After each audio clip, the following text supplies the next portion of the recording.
Yes, wana mtazamaji wa M15 TV, tuko nje ya dimba la Benjamin Mkapa kama jinsi ambavyo unatizama mara baada ya muda mfupi uliopita bodi ya ligi kutoa tangazo ya taarifa kwa umma kupitia ukurasa wao rasmi kabisa, ni kwamba mechi iliyokuwa imewekwa kati ya Young Africans dhidi ya Simba Sports ni kwamba mpaka sasa imeahirishwa kwa mujibu wa taarifa kutoka kupitia ukurasa rasmi wa bodi ya ligi na ligi kuu Tanzania.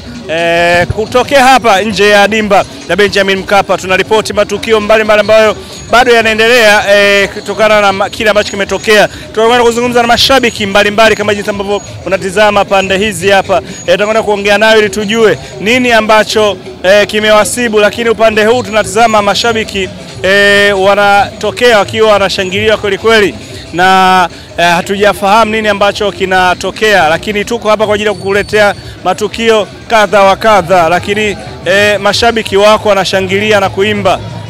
Huyo ndio Mzee Mpili. Mzee Mpili ametia timu hapa kwa ajili ya kuhakikisha kwamba mambo yanakuwa sawa. Huyu ndo mwenye Yanga yake ambaye aliyesema Yanga wana watu, na watu wenyewe yeye ndo anawafahamu aina ya watu hao, lakini ameteka kijiji hapa katika dimba hili la Benjamin Mkapa kwa ajili ya kuhakikisha kwamba anafanya kile ambacho anastahili kukifanya. Anafanya nini? Kubwa ni anatembea kuzunguka uwanja. Huyu ndo Mzee Mpili mwenye Yanga yake, anapita hapa kwa ajili ya